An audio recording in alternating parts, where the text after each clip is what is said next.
ये कहानी एक व्यंग्यात्मक कहानी है और इसका जो नाम है वो भी एक व्यंग है। यहाँ पे एक ऐसे पिता को दर्शाया गया है जिनका जो पुत्र प्रेम था, मतलब अपने पुत्र के प्रति जो उनका प्यार था वो उनके पैसों के प्रति प्यार के सामने हार जाता है। उनके बेटे को ट्यूबरकुलोसिस यानी टीबी का रोग हो जाता है और वो जानते हैं कि उनका बेटा बच नहीं सकता है या फिर बहुत कम आशा है कि वो जिंदा रहेगा। टीबी का उस समय इलाज बहुत मुश्किल हुआ करता था और उसे होने के बाद हम मानसिक रूप से उतने स्वस्थ नहीं रह जाते थे जितना कि टीबी होने से पहले हुआ करते थे। तो उसके पिता सोचते हैं हम इतना पैसा बर्बाद क्यों करें इसके इलाज में। हालांकि उनकी पत्नी उन्हें बहुत समझाती हैं। अब हम ये देखेंगे कि क्या वो अपनी पत्नी की बात मानते हैं, और अगर मानते हैं तो क्या उनका बेटा बच पाता है, और अगर नहीं बचता है तो क्या होता है। इस कहानी के जितने भी मुश्किल शब्द और वाक्य हैं मैं उनका मतलब आपको बताऊंगी और एक मूवी के एक्सप्लेनेशन के जैसे इस कहानी का एक्सप्लेनेशन दूंगी। जो भी अर्थ मैं आपको बताऊं वो आप जरूर मार्क कर लीजिएगा। तो सबसे पहले इस दिल छू लेने वाली कहानी के लेखक के बारे में जान लेते हैं, जो कि हैं प्रेमचंद। और ये हिंदी के कथा और उपन्यास सम्राट कहे जाते हैं। उपन्यास यानी नॉवेल। इनका जन्म उत्तर प्रदेश के वाराणसी के निकट लम्ही गांव में हुआ था। इनका असली नाम जो था वो धनपत राय था। जब ये उर्दू में कहानियां लिखा करते थे तो ये नवाब राय नाम का प्रयोग किया करते थे, और जब इन्होंने हिंदी में शुरू किया लिखना तो इन्होंने नाम इस्तेमाल करना शुरू किया प्रेमचंद। बाकी जो इनके बारे में जानकारी दी गई है वो आप अपने आंसर्स में लिख सकते हैं। Class 9th and 10th ICSE में एक कहानी पढ़ाई गई थी, बड़े घर की बेटी, वो भी इन्होंने ही लिखी हुई थी। और जब भी आप अपने आंसर्स में इनके बारे में लिखें या फिर प्रेमचंद के किसी एक या दो रचनाओं के बारे में उल्लेख करना हो तो आप उसका प्रयोग करें जो जानकारी आपको उस कहानी में मिली थी। जब लेखक के बारे में या कवि के बारे में बहुत कुछ लिखना होता है आंसर में तो हम उनकी रचनाओं के बारे में भी लिखते हैं मार्क्स के अकॉर्डिंग। तो चलिए शुरू करते हैं इस कहानी को, जिनका प्रमुख पात्र है बाबू चैतन्य दास और उनके दो बेटे प्रभुदास और शिवदास, जिनमें 1 साल का अंतर है और प्रभुदास बड़े हैं। तपेश्वरी इनकी माता का नाम है और यहाँ पे कुछ अन्य छोटे किरदार भी हैं। कहानी की शुरुआत में हमें बाबू चैतन्य दास और उनके परिवार के बारे में पता चलता है। बाबू चैतन्य दास ने अर्थशास्त्र खूब पढ़ा था, यानी कि कॉमर्स पढ़ा था, धन की पढ़ाई करी थी, और सिर्फ पढ़ा नहीं था, उसका उचित उपयोग भी करते थे, उचित व्यवहार भी करते थे, यानी कि योग यथा योग्य यानी कि उचित, ठीक है, उसके हिसाब से वो अपने दिन के सारे काम करते थे। वे वकील थे। 2-3 गांव में उनकी जमींदारी थी, यानी कि वो जमींदार थे, मतलब जमीन का मालिक थे, और उस पे छोटे छोटे किसान उनकी जमीन पे काम किया करते थे। और उनके बैंक में कुछ पैसे भी थे, यानी कि वो धनवान थे, और वो पैसों के बारे में बहुत सोचते भी थे और जानते भी थे क्योंकि उन्होंने अर्थशास्त्र पढ़ा था। ये अर्थशास्त्र उन्हें फायदा तो देता ही था, लेकिन हम देखेंगे इस कहानी में कि इसको ज्यादा ही मान लेने के कारण उन्हें बहुत ज्यादा नुकसान भी होता है आगे। वो धनवान इसीलिए थे क्योंकि उन्होंने अर्थशास्त्र पढ़ रखा था, उसका उन्हें कुछ ना कुछ फायदा मिलता रहता था उस ज्ञान का। और जब भी उनके सामने कोई खर्च आता था तो वो उनके मन में स्वभावतः यानी कि प्राकृतिक रूप से एक प्रश्न आता था कि क्या उस पैसे से उनका कुछ भला होगा या फिर किसी और इंसान का कुछ भला होगा। अगर दोनों ही चीजों में से कुछ भी नहीं होता था तो वो बड़ी ही निर्दयता से उस खर्च का गला दबा देते थे, यानी कि वो व्यर्थ पैसे कभी बर्बाद नहीं करते थे। या तो उस पैसे से या उस खर्च से उनका फायदा होना चाहिए या किसी और इंसान का। व्यर्थ को वो विष मानते थे, और जो अर्थशास्त्र के सिद्धांत थे, जो प्रिंसिपल्स थे, वो उनके जीवन के स्तंभ हो गए थे, यानी कि वो इच्छाओं पर नहीं जरूरतों पर पैसे खर्च किया करते थे। बाबू साहब के 2 पुत्र भी थे और बड़े का नाम था प्रभुदास और छोटे का शिवदास। वो दोनों ही कॉलेज में पढ़ते थे और उनमें सिर्फ 1 श्रेणी का अंतर था, यानी कि 1 क्लास का अंतर था। दोनों ही चतुर होनहार युवक थे, लेकिन प्रभुदास पर पिता का ज्यादा स्नेह था क्योंकि उसमें सदुत्साह की मात्रा ज्यादा थी और उनके पिता को उससे बहुत ज्यादा आशाएं थी कि वो ज्यादा पढ़ाई करके अच्छे नंबर लाके अच्छी नौकरी करेगा, ये सारी आशाएं थी। वे उसे विद्योन्नति के लिए इंग्लैंड भेजना चाहते थे। विद्योन्नति मतलब कि विद्या में उन्नति के लिए, हायर स्टडीज के लिए इंग्लैंड भेजना चाहते थे और उसे बैरिस्टर बनाना चाहते थे। जैसे इंडिया में लॉयर कहा जाता है, तो बाहर में जब बाहर देश में बैरिस्टर कहा जाता है लॉयर को, ठीक है। तो उनकी यही सबसे बड़ी इच्छा थी। लेकिन क्या हुआ कि ऐसा संयोग हो गया कि जैसे ही प्रभुदास ने बीए की परीक्षा दी, उसके बाद उसे ज्वर यानी कि बुखार आना शुरू हो गया और डॉक्टर से दवा होने लगी। लेकिन 1 महीने तक नित्य यानी कि रोज जब डॉक्टर साहब आते रहे, फिर भी उसकी जो बीमारी थी वो कम नहीं हुई, उसका जो बुखार था कम नहीं हुआ। और क्या हुआ, अब उसके दूसरे डॉक्टर से इलाज चलने लगा, लेकिन उसे कोई भी फायदा नहीं हुआ। वो दिनों दिन मतलब दिन पर दिन क्षीण यानी कि कमजोर होता जा रहा था। उसमें उठने बैठने की शक्ति भी नहीं थी और यहाँ तक कि ऐसी भी स्थिति आ गई कि वो प्रथम श्रेणी से उत्तीर्ण होने पर भी ये सुनकर भी खुश नहीं हुआ, क्योंकि वो स्वस्थ नहीं था। वो हमेशा जो है गहरी चिंता में डूबा रहता था। उसे अपना जीवन बोझ सा लगने लगा था। एक दिन क्या हुआ, डॉक्टर साहब से चैतन्य दास ने पूछा, ये क्या बात है, 2 महीने हो गए और अभी तक दवा का कोई असर नहीं हुआ। तो डॉक्टर साहब संदेहजनक तरीके से उन्होंने उत्तर दिया कि मैं आपको संयश यानी कि संदेह में नहीं डालना चाहता, लेकिन मेरा अनुमान है ये ट्यूबरक्लोसिस है, मतलब कि टीबी का रोग है। तो चैतन्य दास ने व्यग्र यानी कि बेचैन होकर कहा, तपेदिक। तपेदिक यानी कि टीबी को ही हिंदी में कहते हैं। तो डॉक्टर साहब कहते हैं कि हाँ जी, सारे लक्षण तो ऐसे ही दिखाई दे रहे हैं। तो चैतन्य दास को विश्वास नहीं हुआ और उन्होंने विस्मयकारी तरीके से बोला, तपेदिक हो गया। तो डॉक्टर साहब ने दुख प्रकट करते हुए कहा कि यह रोग बहुत ही गुप्त रीति यानी कि तरीके से प्रवेश करता है हमारे शरीर में, हमें पता ही नहीं चलता कब हमें ये हो गया। चैतन्य दास कहते हैं मेरे खानदान में तो ये रोग किसी को नहीं है। तो डॉक्टर कहते हैं शायद दोस्तों से इन्हें ये रोग मिल गया हो।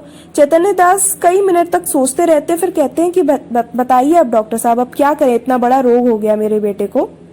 डॉक्टर साहब कहते हैं दवा करते रहिए, क्योंकि अभी फेफड़ों तक इसका असर नहीं हुआ है, अभी आशा है कि ये सही हो सकते हैं। तो चैतन्य दास कहते हैं कि आपके विचार में कब तक दवा का असर होगा। तो डॉक्टर साहब कहते हैं कि पूरे निश्चय के साथ तो नहीं कह सकता, लेकिन 3-4 महीने में स्वस्थ हो जाएंगे और सर्दी के मौसम में इस रोग का असर भी कम हो जाता है। तो डॉक्टर साहब तो चैतन्य दास कहते हैं कि अच्छा, अच्छे हो जाने पर ये पढ़ने में परिश्रम कर पाएंगे, मेहनत कर पाएंगे। तो डॉक्टर साहब कहते हैं मानसिक परिश्रम तो नहीं कर पाएंगे, इस बीमारी के बाद ये संभव नहीं होता कि कोई भी मानसिक रूप से बहुत ही मजबूत रह पाए। तो चैतन्य दास कहते हैं कि किसी सैनिटोरियम यानी कि पहाड़ी स्वास्थ्यालय में भेज दूं तो क्या होगा, तो शायद सही हो जाए। तो डॉक्टर साहब कहते हैं तो बहुत ही अच्छी बात है। फिर चैतन्य दास कहते हैं तो क्या ये पूर्ण रीति यानी कि पूरी तरीके से स्वस्थ हो जाएंगे। तो डॉक्टर साहब कहते हैं हो सकता है, लेकिन इस रोग को दबा कर रखने के लिए मानसिक परिश्रम से बचना ही पड़ेगा, ठीक है। अगर मानसिक परिश्रम करते रहे तो शायद वो रोग बढ़ जाए। चैतन्य दास नैराश्य यानी कि निराशा के भावना से बोलते हैं तब तो इनका जीवन ही नष्ट हो गया, अब ये कैसे आगे पढ़ाई करेंगे। अब क्या हुआ, बरसात आ गई, ठीक है, गर्मी बीत गई और प्रभुदास जो है दिन पर दिन और अस्वस्थ होता जा रहा था। वो बिस्तर पे लेटे लेटे बहुधा मतलब कि अक्सर इस रोग के बारे में पढ़ता रहता था कि बड़े बड़े डॉक्टर लोगों का इस पे क्या विचार है, व्याख्याएं क्या है, ठीक है। और फिर उन डॉक्टर के अनुभवों से अपनी अवस्था की तुलना किया करता था कि अभी मैं किस स्टेज पर हूँ, अब क्या मैं सही हो सकता हूँ या नहीं। पहले कुछ दिन तो वो एकदम बस लेटा ही रहता था, उसमें कुछ करने की हिम्मत नहीं थी। लेकिन फिर क्या होता था कि जब वो बीमार होता था और 2-4 दिन के लिए भी उसकी दशा थोड़ी सी संभलती थी, तो वो फिर से अपनी पुस्तकें देखने लगता था और इस पर बात करना शुरू कर देता था कि वो विदेश यात्रा करेगा, विलायत यानी कि विदेश। फिर 2-4 दिन भी ज्वर का प्रकोप बढ़ जाता तो वो जीवन से निराश हो जाता। लेकिन कुछ महीनों बाद उसे ये बात बिल्कुल सही तरीके से पता चल गई थी कि अब वो इस रोग से नहीं बच सकता। तो उसने अपने जीवन की चिंता करना ही छोड़ दी और बहुत ही मस्त तरीके से जिंदगी जीने लगा, बिल्कुल बिना सोचे कि अब उसके आगे क्या होगा। अब वो पथ्य का विचार नहीं करता था, मतलब भोजन के जो नियम होते हैं, परहेज है ना, क्या खाना चाहिए क्या नहीं, वो डॉक्टर ने उन्हें बताया होगा, लेकिन अब वो उसके बारे में सोचता नहीं था। और घर वालों से निगाह बचा के जो उसकी औषधियां थी वो जमीन पे गिरा दिया करता था और मित्रगण के साथ बैठकर बातें करता रहता था और जी बहलाता रहता था, क्योंकि लेटे लेटे उसे कोई काम नहीं था। और यदि उससे कोई पूछ लेता था तुम कैसे हो, तो वो चिढ़ जाता था।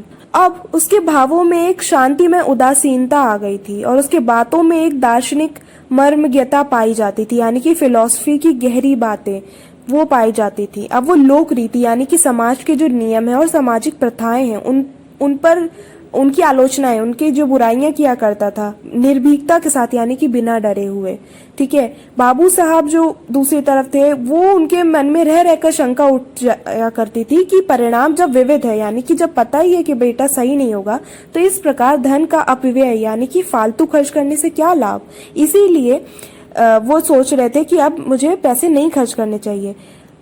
यद्यपि मतलब अगर ऐसा ही होगा ये पता ही है तो ठीक है, तथापि लेकिन मतलब क्या हुआ कि वो पुत्र प्रेम की वजह से और कुछ कि लोग कहेंगे कि कैसा बाप है अपने बच्चे के लिए पैसे नहीं खर्च कर सकता, उस डर की वजह से वो धैर्य के साथ दवा दर्पण कराए जा रहे थे, यानी कि दवा और इलाज कराए जा रहे थे। अब जाड़े का मौसम आ गया था और चैतन्य दास ने बैठे थे अपने पुत्र के पास और उसके सिरहाने पे बैठे हुए डॉक्टर साहब की ओर प्रश्नात्मक दृष्टि से देख रहे थे। जब डॉक्टर साहब टेम्परेचर यानी कि थर्मामीटर, पहले थर्मामीटर को टेम्परेचर बोला जाता था, वो लेकर कुर्सी पर बैठे, तब चैतन्य दास ने पूछा, अब तो जाड़ा आ गया, कुछ अंतर मालूम पड़ता है? तो डॉक्टर कहते हैं बिल्कुल नहीं, बल्कि रोग तो और भी दुस्साध्य यानी कि इलाज के लिए कठिन होता जा रहा है। चैतन्य दास कठोर स्वर में पूछते हैं, तब आप लोग मुझे इस भ्रम में क्यों डाले हुए थे कि जाड़े में सब कुछ अच्छा हो जाएगा? इस प्रकार अगर आप दूसरों की सरलता यानी कि उनके भोलेपन का उपयोग करेंगे कि मैं इलाज करवाता जाऊं, आपको पैसा देता जाऊं अपना बस मतलब निकालने के लिए, तो ये आपकी सज्जनता कदापि नहीं हो सकती। देखो यहाँ पे क्या है, चैतन्य दास तो बहुत ही दिमाग का इस्तेमाल करते थे। पैसा अगर सही जगह नहीं जा रहा है तो वो उसका जो है बर्बादी बिल्कुल सहन नहीं कर सकते थे। तो डॉक्टर साहब ने नम्रता से कहा, ऐसी दशाओं में केवल हम अनुमान लगा सकते हैं, ठीक है, और अनुमान हमेशा सत्य हो ये जरूरी नहीं है। आपको जेरबारी यानी कि परेशानी अवश्य हुई, पर मैं आपको विश्वास दिलाता हूँ कि मेरी इच्छा आपको भ्रम में डालने की नहीं थी। मुझे जो लगा वो मैंने आपको कह दिया था। शिवदास बड़े दिन की छुट्टियों के बाद आया हुआ था, यानी कि छोटा भाई।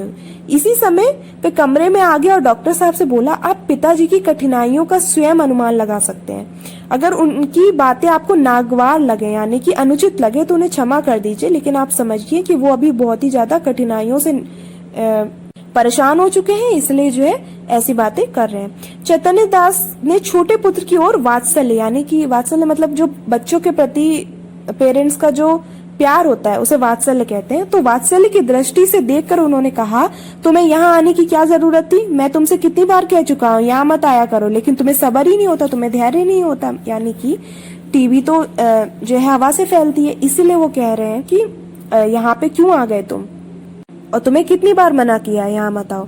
शिवदास ने लज्जित होकर कहा, मैं अभी चला जाता हूँ, आप नाराज ना हो। मैं केवल डॉक्टर साहब से ये पूछना चाहता था कि भाई साहब के लिए अब क्या करना चाहिए। डॉक्टर साहब ने कहा, अब केवल एक ही साधन है और वो ये है कि इन्हें इटली भेजना पड़ेगा किसी सैनिटोरियम में। तो चैतन्य दास सजग होकर पूछते हैं कि कितना खर्च होगा? तो ज्यादा से ज्यादा 3,000, साल भर रहना होगा वहां पे। तो चैतन्य दास फिर से पूछते हैं, भाई निश्चय है कि वहां से अच्छे आके लौटेंगे, नहीं तो मैं पैसे ना बर्बाद करूं। तो डॉक्टर साहब कहते हैं, जी नहीं, ये तो एक भयंकर रोग है, साधारण बीमारियों में भी कुछ कहा नहीं जा सकता, लोगों की मौत हो जाती है, तो यहाँ तो ये एक बड़ा रोग है और उस टाइम टीबी का इलाज बहुत ही मुश्किल हुआ करता था। इतना खर्च करने पे भी अगर वो ज्यो के त्यों मतलब जैसे थे वैसे ही अगर लौट आए तो क्या होगा? तो डॉक्टर साहब कहते हैं, तो ईश्वर की इच्छा आपको कम से कम तकसीन हो जाएगी, यानी कि तसल्ली हो जाएगी कि आपने पैसे खर्च तो किए अपने बच्चे के लिए। आधी रात तक घर में प्रभुदास को इटली भेजने के प्रस्ताव पर वाद विवाद होता रहा। चैतन्य दास का कथन यानी कहना था कि एक संदिग्ध फल के लिए 3,000 का खर्च उठाना बुद्धिमत्ता के प्रतिकूल है, यानी कि विरोध है। मतलब चैतन्य दास कहना चाहते थे कि जो एक फल जो आगे उन्हें कोई फायदा ना दे पाए, अगर प्रभुदास सही हो गया और फिर भी वैसे तो सही होने की उसकी आशा ही नहीं है, और अगर वो फिर भी काम ना कर पाए, पैसे ना कमा पाए, तो ऐसे फल के बारे में के लिए हम 3,000 रुपए क्यों बर्बाद करें जो आगे जाके सड़ जाएगा या फिर काम नहीं आएगा। लेकिन उसकी माँ यही कह रही थी, बड़े दृढ़ता के साथ इस बात का विरोध कर रही थी उसके पिता का, क्योंकि माँ का दिल तो बहुत ही कोमल होता है। इसलिए अंत में माता के धिक्कारों का ये फल हुआ कि शिवदास जो है लज्जित होकर उनकी साइड में हो गया, ठीक है, उनके पक्ष में आ गया और बाबू साहब अकेले रह गए।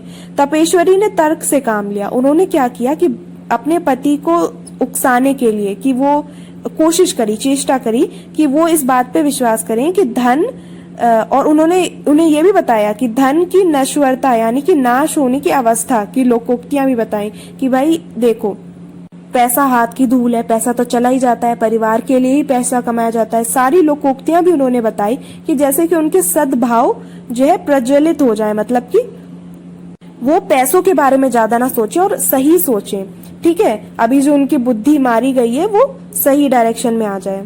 लेकिन वो तो पैसों के बारे में ही सोच रहे थे। इन शस्त्रों से विजय लाभ न हुआ तो अश्रु वर्षा करने लगी, मतलब कि ये जो शस्त्र वो बता रही थी, ये लोकोक्तियां वगैरह, इनसे उन्हें विजय नहीं मिली उनकी माता को, तो वो क्या है, रोने लगे, अश्रु वर्षा करने लगे, ठीक है। और इससे क्या हुआ, जो बाबू साहब थे वो जल बिंदु, मतलब जो आंसू है उनके जो शर प्रहार है, मतलब उनके जो प्रहार है उन आंसुओं के, उनके सामने ठहर ना सके, मतलब वो भी पिघल गए। वो कहने लगे कि अच्छा भाई रो मत, अब जो कहती हो वही होगा। तो तपेश्वरी कहती है तुरंत, तो कब होगा ये? तो वो कहते हैं अरे रुपए तो आने दो, तभी तो इलाज करवाऊं। तो फिर तपेश्वरी कहती है तो ये क्यों नहीं कहते कि भेजने ही नहीं चाहते हो? भेजना चाहता हूँ किंतु अभी हाथ खाली है, तुम तो जानती हो ना, बैंक में है तो रुपए, जायदाद भी है, 2-3 हजार तो आपके लिए कुछ भी नहीं है, वो तो इकट्ठा करना आपके लिए बहुत आसान है। चैतन्य दास ने पत्नी को ऐसी दृष्टि से देखा मानो उसे खा ही जाएंगे, और एक क्षण के बाद बोले, बिल्कुल बच्चों सी बातें कर रही हो। इटली में ऐसी कौन सी जीवन बचाने वाली दवा रखी है, यानी कि संजीवनी रखी हुई है जो तुरंत चमत्कार दिखाएगी, जब वहां भी केवल प्रारब्ध यानी कि किस्मत की परीक्षा करनी है तो सावधानी से कर लेंगे। पूर्व पुरुषों की यानी कि पूर्वजों की संचित जायदाद यानी कि इकट्ठा की हुई जो रकम है और रखे हुए जो पैसे हैं, मैं उसे अनिश्चित हित के लिए बलिदान नहीं कर सकता। तो तपेश्वरी डरते डरते कहती है कि भाई आखिर आधा हिस्सा तो प्रभुदास का भी है, तो उससे ही ले लो, उस हिस्से से ले लो। तो बाबू साहब तिरस्कार करते हुए कहते हैं, आधा नहीं, उसे मैं अपना सर्वस्व मतलब कि सब कुछ दे देता, जब उससे कुछ आशा होती कि वो खानदान की मर्यादा या ऐश्वर्य बढ़ाता, ठीक है, या कुछ कर दिखाता फलस्वरूप, जो मैं उसके लिए पैसे लगाता वो वापस लेके आता अपने कमाई करके। देखो वो कितने मतलब अजीब इंसान है। मैं केवल भावुकता के फेर में पड़कर धन का हाश्र यानी कि नष्ट उसको नष्ट नहीं कर सकता। भावुकता यानी कि इमोशनल होके मैं अपने पैसे बर्बाद नहीं कर सकता। तपेश्वरी अवाक रह गई, मतलब एकदम यानी कि आश्चर्यचकित रह गई, और वो जीत कर भी हार गई। इस प्रस्ताव के 6 महीने बाद शिवदास बीए पास हो गया, मतलब कि पूरा 1 साल हो गया। पहले प्रभुदास बीए पास हुआ था, अब शिवदास हो गया। बाबू चैतन्य दास ने अपनी जमींदारी के 2 आने बंधक, देखो 2 आने मतलब कि 1 आना 4 पैसे के बराबर होता है, 2 आना मतलब कि 8 जो लोग रख कर उसे मतलब अपने बेटे को कानून पढ़ने के लिए इंग्लैंड भेजा। उसे बंबई तक वो खुद पहुंचाने गए, और जब वो वहां से लौटे तो अंतःकरण मतलब अंतरात्मा में उनकी इच्छाएं यही थी, मतलब उनकी इच्छाएं और आशाएं यही थी कि उन्हें लाभ होगा इससे, उनका बच्चा जब पढ़ के आएगा तो इतना इतना पैसा वो कमा के आएगा। उनके दिमाग में सारा जो कैलकुलेशन था। उनके लौटने के 1 सप्ताह बाद में बेचारा प्रभुदास अपनी अपनी बड़ी बड़ी अभिलाषाएं यानी कि इच्छाएं लेकर परलोक सिधार गया, यानी कि उसकी मृत्यु हो गई। अब जो है कहानी बहुत ही बदल जाती है, तो इसे जरूर जो है ध्यान से, इसमें जो भी मतलब है वो सारे आप अभी तक मार्क करते आए हैं तो ठीक है, और आगे भी मार्क कर लीजिए क्योंकि यहाँ से क्वेश्चन बहुत आते हैं। चैतन्य दास मणिकर्णिका घाट पर अपने संबंधियों के साथ बैठा चिता ज्वाला की ओर देख रहा था। किसकी चिता ज्वाला थी? उनके बड़े बेटे की। मणिकर्णिका जो घाट है वो बनारस में है। उनके नेत्रों से अश्रुधारा प्रवाहित हो रही थी, मतलब वो रो रहे थे, और पुत्र प्रेम का जो पुत्र प्रेम था वो एक क्षण के लिए उनके जो अर्थ सिद्धांत थे, ठीक है ना, जो उनके रूल्स थे, प्रिंसिपल थे, उस पर हावी हो गया, उस पर गालिब हो गया, ठीक है। उस विरक्तावस्था मतलब कि विरक्त अवस्था में उनके मन में यही कल्पना उठ रही थी कि संभव है इटली जाकर प्रभुदास स्वस्थ हो जाता। हाय, मैंने 3000 का मुंह देखा और पुत्र रत्न को हाथ से खो दिया। यानी कि उन्होंने 3000 अपने बचाने के चक्कर में पुत्र रत्न को खोल दिया। ये कल्पना प्रतिक्षण यानी कि हर पल उनके अंदर आ रही थी, और जब जब उनके मन में ये बात आ रही थी कि उन्होंने पैसों का लालच किया, तब उनका मन ग्लानि शोक और पश्चाताप से जब पूरा भर जा रहा था और उसके बाणों से बेद यानी कि घायल हो जा रहा था। रह रहकर उनके हृदय में वेदना की शूल सी उठती थी, यानी कि दर्द की चुभन उठती थी। उनके अंदर की ज्वाला उस चिता ज्वाला से कम दग्धकारिणी नहीं थी, यानी कि जो सामने चिता ज्वाला जल रही थी उससे कम जलाने वाली उनके अंदर जो है जो ज्वाला अभी जो है थी वो उससे कम जलाने वाली नहीं थी, मतलब यानी ज्यादा ही थी। ठीक है। अकस्मात यानी कि अचानक उनके कानों में शहनाइयों की आवाज आई। उन्होंने आंख ऊपर उठाई तो मनुष्यों का एक समूह एक अर्थी के साथ आता हुआ दिखाई दिया। वे सब के सब ढोल बजाते गाते पुष्प आदि की वर्षा करते चले आ रहे थे। घाट पर पहुंचकर उन्होंने अर्थी उतारी और चिता बनाने लगे। मतलब सारे लोग बहुत खुशी के साथ ये काम कर रहे थे। उनमें से एक युवक आकर चैतन्य दास के पास खड़ा हो गया और बोला, किस मोहल्ले में रहते हो? मतलब वो आकर पास खड़ा हो गया और बाबू साहब ने ये पूछा। तो युवक ने जवाब दिया कि हमारा घर देहात में है और हम कल शाम को चले थे। ये हमारे बाप थे जो कि मर गए और हम यहाँ बहुत कम आते हैं, मतलब इस शहर में कम आते हैं। शहर में हम लोग क्योंकि देहात के हैं। पर दादा यानी कि हमारे पिताजी की अंतिम इच्छा थी कि उनका जो क्रिया संस्कार हो वो मणिकर्णिका घाट पर हो। तो चैतन्य दास कहते हैं, ये सब आदमी तुम्हारे हैं जो इतने सारी भीड़ आई है? तो युवक कहता है, हाँ, और लोग भी हैं जो पीछे से आ रहे हैं। कई 100 आदमी हमारे साथ आए थे। यहाँ तक आने में सैकड़ों उठ गए, यानी कि सैकड़ों रुपए मेरे चले गए यहाँ तक आने में, मतलब गांव से यहाँ तक। लेकिन पिता की मुक्ति तो बन गई, क्योंकि पिता का मन था कि उनका क्रिया संस्कार यहाँ पे हो, तो अब वो मुक्त होंगे। अपने बहुत अच्छे मन से इस दुनिया से उनकी आत्मा को मुक्ति मिलेगी।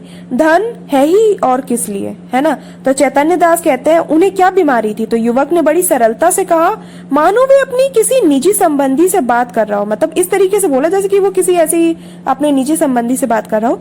बीमारी का किसी को कुछ नहीं पता, हरदम ज्वर चढ़ा रहता था, सूख कर काटा हो गए थे। 3 वर्ष तक खाट पर रहे, यानी कि खटिया पे लेटे रहे। जिसने जहां बताया मैं वहां लेकर गया। चित्रकूट गया, हरिद्वार गया, प्रयाग, सभी स्थान लेके गया। और वैद्यों ने जो कहा, जो मंगाया, जो पैसे मांगे, वो सब कुछ मैंने दिया और कोई कसर नहीं छोड़ी। चित्रकूट एक जिला है मध्य प्रदेश में। ठीक है, अगर आपको पता नहीं हो तो हमने बता दिया।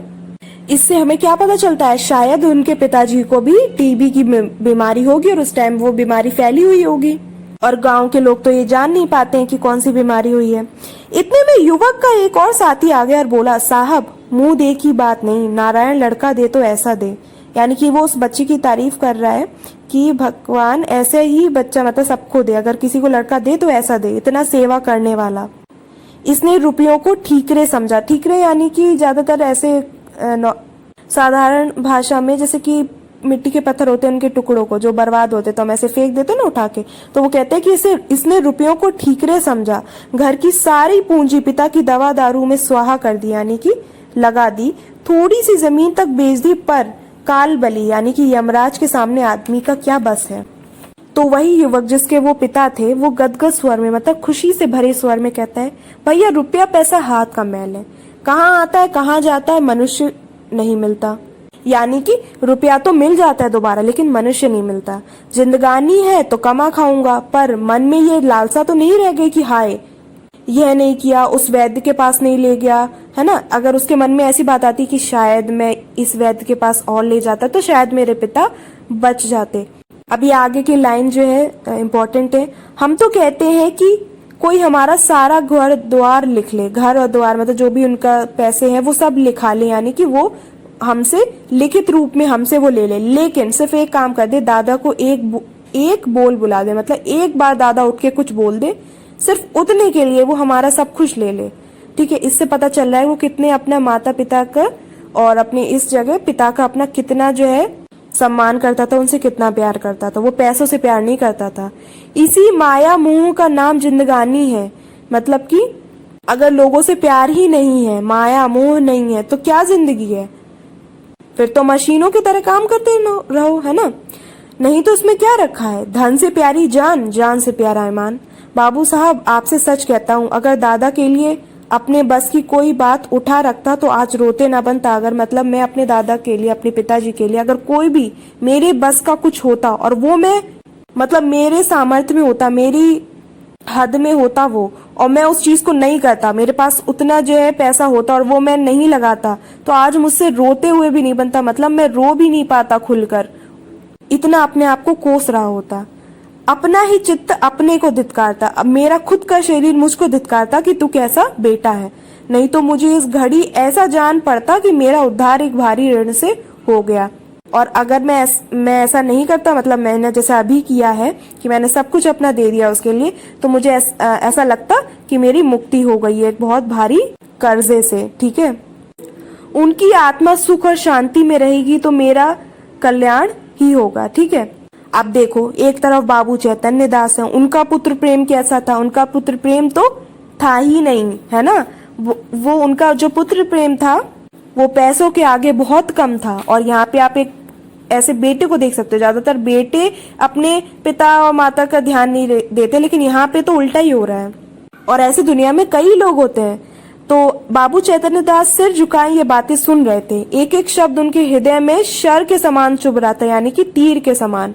इस उदारता के प्रकाश में उन्हें अपने हृदयहीनता, तो ये जो उदारता थी इस बच्चे की, उसके प्रकाश में, या इस लड़के की जो उदारता थी उसके प्रकाश में उन्हें जो है, पहले उनके क्या था, अंधेरा था, उन्हें कुछ नहीं दिखाई दे रहा था, अंधे हो चुके थे। अब उन्हें इस प्रकाश में अपनी हृदयहीनता और अपनी भावहीनता यानी कि आत्मशून्यता दिखाई दे रही थी। कितने वो जो है हृदयहीन हो चुके थे, दिल से कठोर हो चुके थे। अपनी भौतिकता अत्यंत भयंकर दिखाई दे रही थी, यानी कि अपनी जो सांसारिकता थी, दुनिया में जो लोग हो जाते हैं ना मटेरियलिस्टिक, पैसों के पीछे भागते हैं, वो उन्हें दिखाई दे रहा था। उनके चित्त पर इस घटना का कितना प्रभाव पड़ा, ये इसी से अनुमान लगाया जा सकता है कि प्रभुदास के अंत्येष्टि संस्कार में उन्होंने हजारों रुपए खर्च कर डाले। अंत्येष्टि यानी कि मृत्यु से संबंधित जो आखिरी वक्त के जो भी क्रियाएं होती हैं, संस्कार होते हैं, उसमें उन्होंने बहुत पैसे खर्च कर दिए।